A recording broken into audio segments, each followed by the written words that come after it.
Broadcasting from the business capital of the world, this is the Podcast Business News Network. And welcome back, everybody. So many of us deal with back pain. Some of it's chronic. Some of it pops up from time to time. Many of us pop meds. Sometimes you go to a physical therapy treatment, maybe the chiropractor. If you're finding that it's really not making as much of a difference as you thought, how about a different modality? One that's called Rolfing.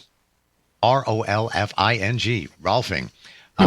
I didn't know it existed until I met her. She's a certified Rolfer, and we're going to learn more about that today. Hannah Karis joins us on the program. How are you? I'm doing great. How are you? Very well. Good to have you here. And why don't we reset for everybody what exactly this Rolfing thing is? Most definitely. So Rolfing is a type of bodywork. It is a modality, as you said. It focuses on the fascia in our body. It is a type of connective tissue that is everywhere, head to toe, superficial to deep. It is what provides support to our body, but allows movement to occur. So over time, our fascia becomes dehydrated. It can become adhered from compensations from injuries or even tertiary compensations. So I go in and release those areas, make that fascia hydrated and adaptable so that the body can function appropriately where it's supposed to be in space. And along with that, we get pain relief. So I kind of detect that you said it can get dry. So does the fascia dry out sometimes? Yeah, just if just like everything else in your body,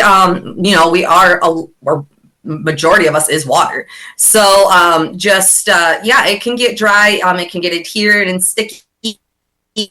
And just going through and giving it some input can help loosen it up, hydrate it so that it can move and be more adaptable. So, now that we're doing a little bit of video here, I would love to get a feeling for what you're doing with your hands when you're working on somebody. Because originally, I look at it sort of like massage. So can you like kind of show us what you do? Yeah, so I'll try to do it on myself. So I use like a slow, deep pressure. This is one tool I use, just my, fingertips. And it is very slow. And I just kind of move along this way, very slow, and just kind of, I feel for the fascia, and I try not to slide over it, and I try not to push too far into it so it doesn't resist me. So I'm getting a nice glide going right here on my arm. It's kind of awkward. I don't really have it supported, but yeah. Other times I'll use my fists, my knuckles here. Let's see. So just kind of an awkward position for me, but just kind of, again, getting a little bit deeper. And then I also use my elbow, which is kind of hard to do on myself, but go along like this, which is really great. So I'll do the glides, but there's times that I have to do kind of a press and hold in the fascia. Like if it's not gliding for me, I'll just give input and hold. And that's really cool because I can feel myself kind of like quicksand sinking in as I just kind of hold there for a while. I might call for some movement or do some movement while I'm doing it. And all of a sudden, eventually you feel yourself just sink in.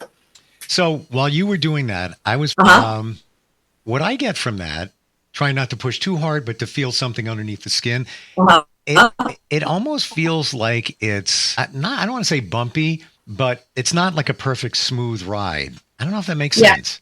Yeah, and it's like that. Some people, it does feel more like that. Other people, it is a smooth glide.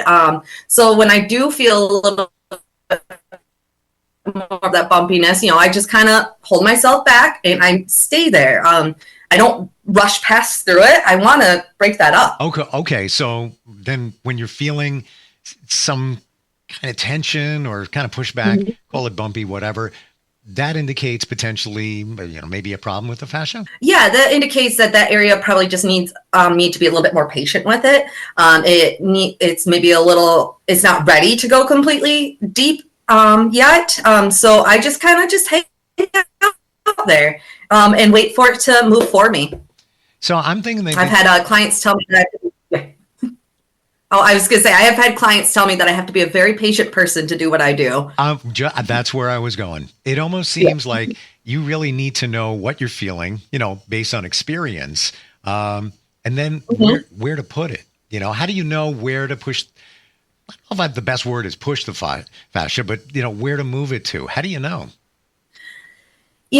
So you can go different directions and stuff. So I'll start one way. If I don't feel like I'm getting really into it, I'll go a different direction. And so it's just basically going in there and like loosening it up rather than moving and pushing it somewhere. Now let's apply to the back. So many people have major back issues that pop up from time to time, or they're just, pre-existing with chronic. How does this support that?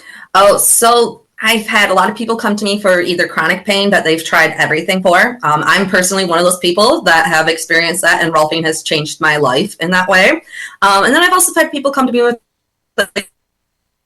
acute flare-ups.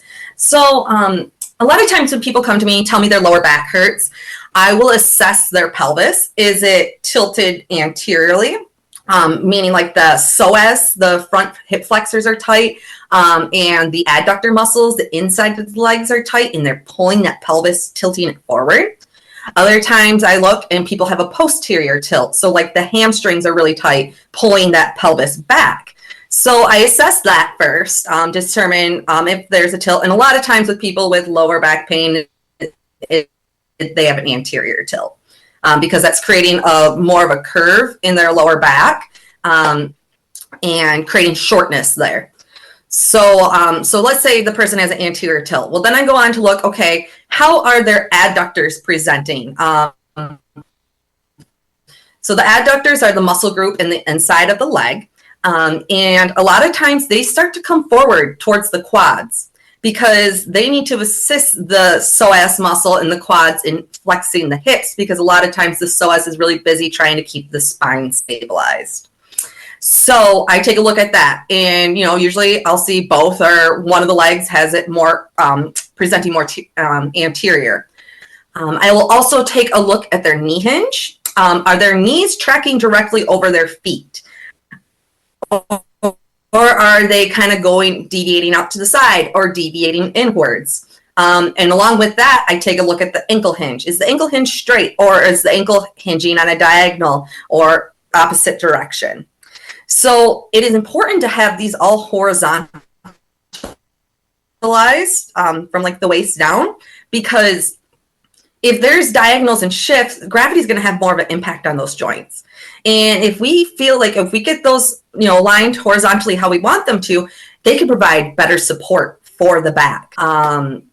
Allowing the back muscles, the paraspinal muscles, tiny little muscles that are there just to hold your spine up, allowing them to like actually relax a little bit and not have to hold on so tight and have your back kind of raging in pain because it's holding on so tight to keep your spine straight. So a lot of times, I'll tell people, I'm going to work on your feet. I'll be working on your legs and your back when I do lower back pain. Wow. I did not realize that there was so much physiology, anatomy that's connected to this that you need to know in order to do Rolfing. Did you have an interest in that before you got into this? Yeah. So my background, I was an occupational therapy assistant. So like I've been through anatomy multiple times. I've been through kinesiology a couple of times. Yeah. So luckily I did have that understanding of it. It's still something that I'm continuing to learn. It's continuing to grow, but yeah, I love it. Wow. I can't imagine not having an idea of what's going on in your body. And I agree with you. The more I learn, the more I'm fascinated, the more I realize that our bodies are amazing machines. Oh my goodness, yes. And it's like the relationship of the nervous system with like the tissue, the musculoskeletal system, it's just phenomenal. And how it has the amazing ability to heal itself, but sometimes things get in the way. This is my belief. If we lived in a perfect world with no stress, no, call them pollutants in our food, pesticides and everything, all of that stuff, we probably wouldn't even need doctors, or very rarely would need to go see one, because our bodies would heal themselves.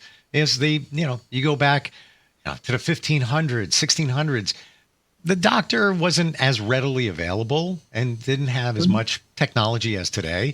It's almost as if our doctors had to keep up with all the challenges in life that cause us to get sick. It's more of the environmental stuff. If you have your body's in perfect balance, you're probably going to be fine, but that's not realistic in today's world. And that's the thing is like, because of all that and our jobs and injuries we've had, just our health in general, our lifestyle, like that's what makes us all different. That's what makes all of our fascial adhesions that we may have different. And that's why everybody I work on, it's a completely different case every time. Even though I might do like the same structured, like, but, I'm also thinking like, okay, what muscles do this movement that this is getting stuck in? So then I go and work over the fascia of those and then take a look again, reassess, and like, oh, okay, yeah, that was the area. And that's the key point, that you address what's connected to it. When we first started talking, I was thinking, all right, well, she just works on the fascia. Oh, no, it goes way deeper than that. It's what the fascia is connected to that you need to get to root cause. That somebody's got a back problem, but no, it might be their pelvis. It might be their knees. It could be many different things that cause that back pain. Yeah, they may have like sprained their ankle when they were younger, and just that a little bit, the fascia changed and it compensated for that. And then it kind of stayed like that. Wow. Even though they don't have the injury anymore, but that compensation can still stay. So yeah, that's kind of what we're addressing. Eye opener. Got to tell you right here. Can you give an example of somebody with back pain that you helped? Yeah, I had this one woman. She's has gotten massages before, and get off the table, not much relief, goes on with her day.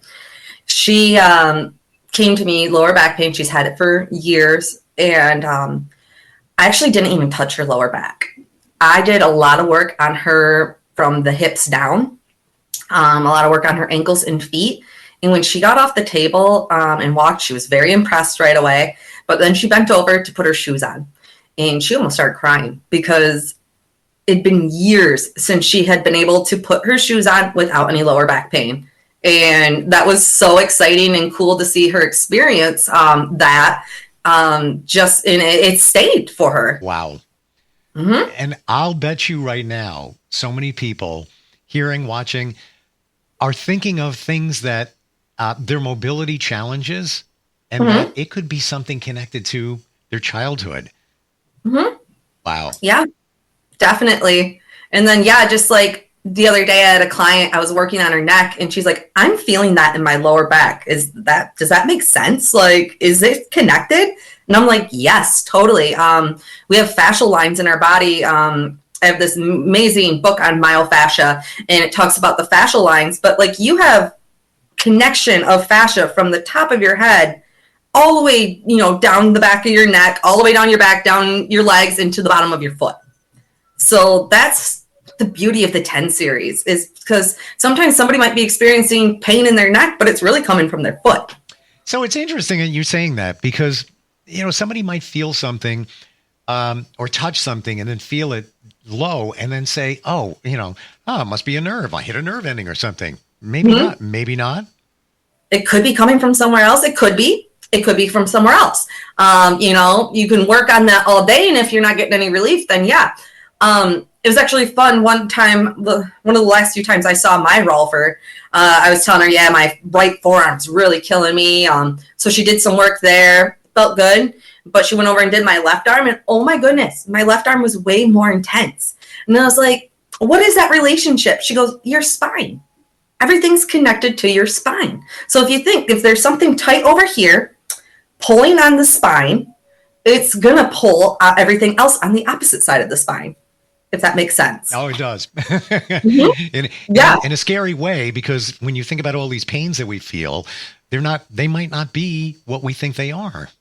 Mm-hmm. Yeah. And they can be. They totally can be. Of course. But then, it's the people that come to me that have been like, I've tried everything for this, massage, chiropractic, physical therapy, acupuncture, all this stuff, which a lot of that stuff can be good too. I think a lot of that stuff is good in combination with Rolfing also. And at that point, it's like, it's got to be somewhere else in your body that's coming from, because you've had multiple people working specifically on that spot, and it's just not going away. So let's take a look at everything else. Take a look at the big picture. I'm getting the big picture today. I got to tell you, we've talked before, Hannah, and you're great at explaining everything. Today's the first time that I really see the benefits of Rolfing and how critical fascia is in our bodies. I'm really hoping that you'll go find yourself a Rolfer soon and experience it for yourself.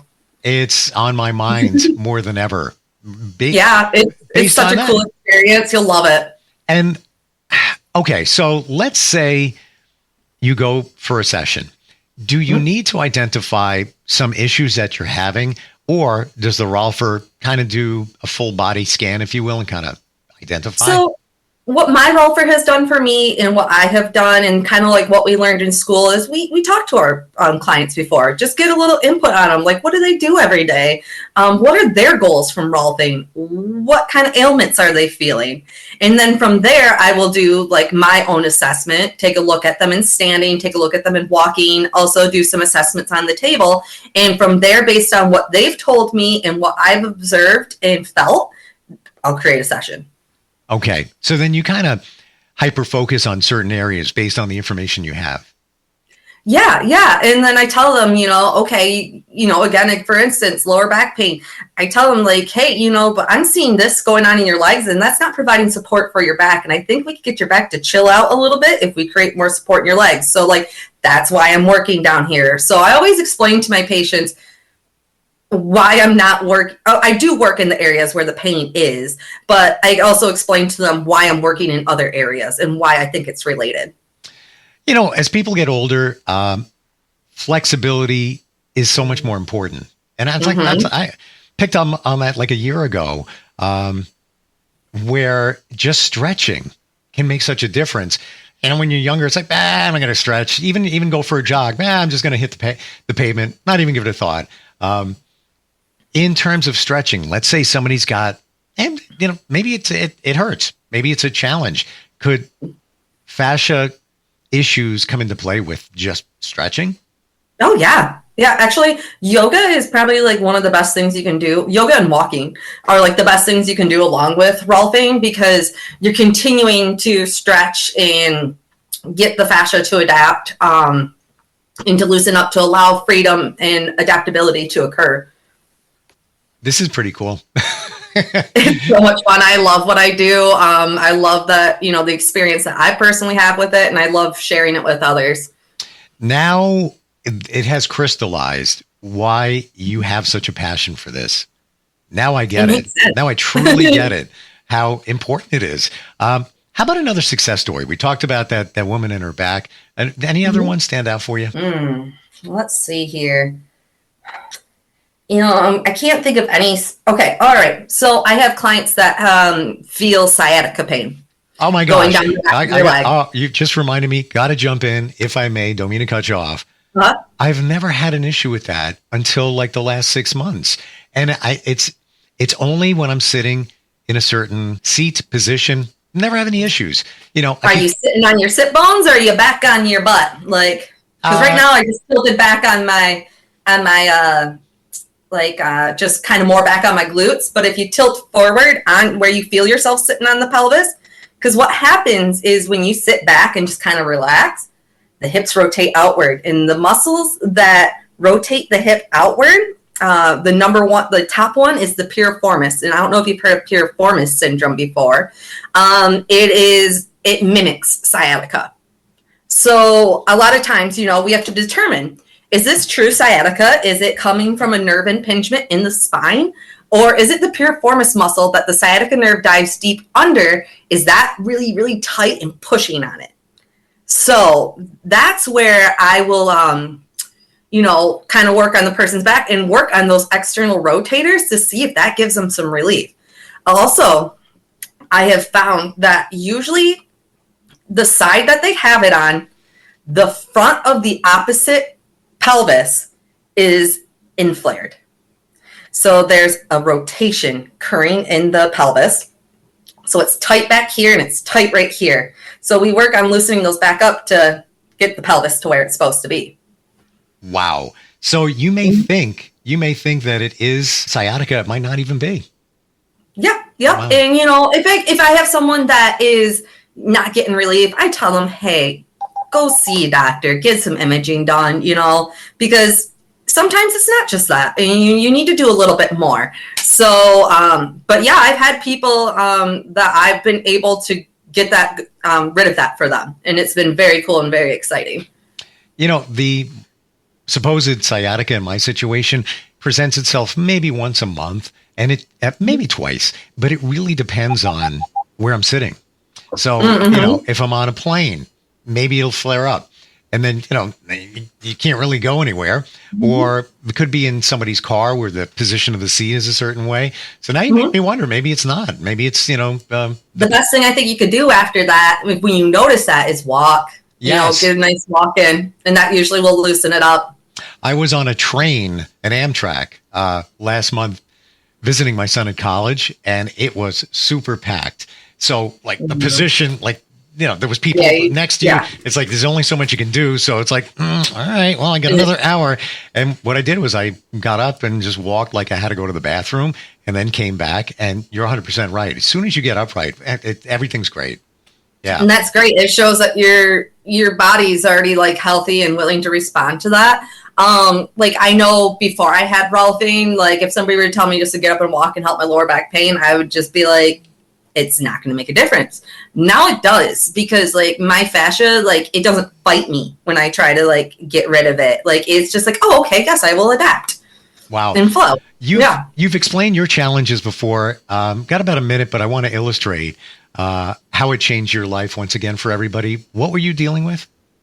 My right femur is longer than my left, so I have a leg discrepancy, which will throw my pelvis off. And I've had upslips where one hip's way up high and this one's still down here. Very painful. And also it affects the SI joint, the relationship there.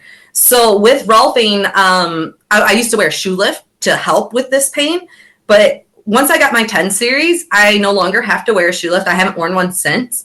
And I may occasionally feel my lower back pain, but it's nowhere near as intense. It goes away much quicker, and it happens way less frequently. Wow. Yeah, it hasn't been debilitating at all in the past 5 years. Perfect testimony. And that's what led you into doing this work. Kind of. Yeah.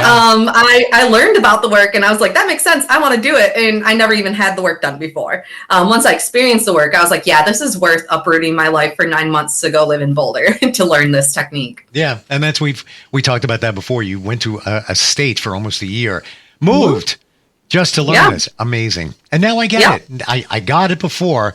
Now I truly get it. Crystal clear how beneficial this is. Hannah, how do we find you if somebody has a question? And also, obviously, where you are, you're Michigan? Yes. Okay. That's where you can treat somebody. Unfortunately, can't be done virtually. So how can somebody find a Rolfer in their area? So your web address and then... So if you want to talk to me, ask questions, or even schedule an appointment with me, you can go to my website. It is revelationrolfing.com. And if you want to find a Rolfer near you and experiencing Rolfing for yourself, you can go to rolf.org. It is the Dr. Ida Rolf Institute's website. They have all the Rolfers that are registered with them listed on there in every, which state or country. Amazing talking with you today. Thanks for making everything even clearer. And truly appreciate it. Thanks again. Of course. We'll be right back.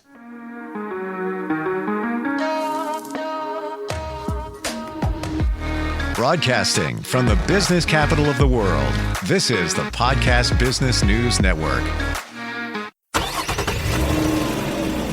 Of course my kid's in the right car seat. Well, I think he is. Yeah, my kid's in a booster seat. He was ready to move up. He is ready, right? Her car seat looks like the right size.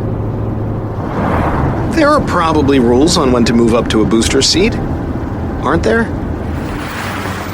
Rear facing, forward facing. I think I have it right. Car crashes are a leading killer of children 1 to 13. Are your children in the right car seat for their age and size? Don't think you know. Know you know. Go to safercar.gov/the right seat. I know my child's in the right car seat, or else I wouldn't get in the driver's seat. Brought to you by the National Highway Traffic Safety Administration and the Ad Council.